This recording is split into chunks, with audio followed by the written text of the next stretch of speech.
సాధారణంగా మన ఇళ్లలో ఉల్లిగడ్డ మరియు ఎల్లిగడ్డ వాడిన తర్వాత ఆ పొట్టుని పడేస్తాము. అవును, పొట్టు కాబట్టే పడేస్తాము, అది పనికిరాదని అంటారు మీరు. ఈ పొట్టు వాల్యూ మార్కెట్లో ఎంత ఉందో తెలుసా? అక్షరాల 1400 నుంచి 4200 వరకు ఈ పొట్టును అమ్ముతున్నారు. షాక్ అవుతున్నారు కదా మీరు. మనం పడేసే ఈ పొట్టుని అంత ఎక్కువ రేటు పెట్టి ఎందుకు కొంటున్నారని మీరు ఆశ్చర్యపోతున్నారు కదా. ఈ పొట్టుని బ్లాక్ హెన్నాలో వాడతారు. తద్వారా న్యాచురల్ గా వైట్ హెయిర్ అనేది బ్లాక్ హెయిర్ కింద కన్వర్ట్ అవుతుంది. ఇది బ్లాక్ హెన్నాలో వాడే ఒక ఇంగ్రీడియంట్ అన్నమాట.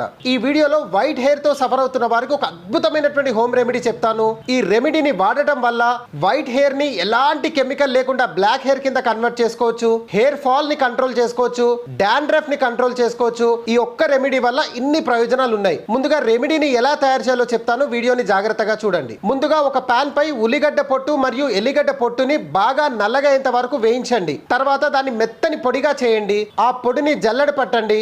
ఆ జల్లెడ పట్టినటువంటి పొడిలో ఒక చెంచా కొబ్బరి నూనె, ఒక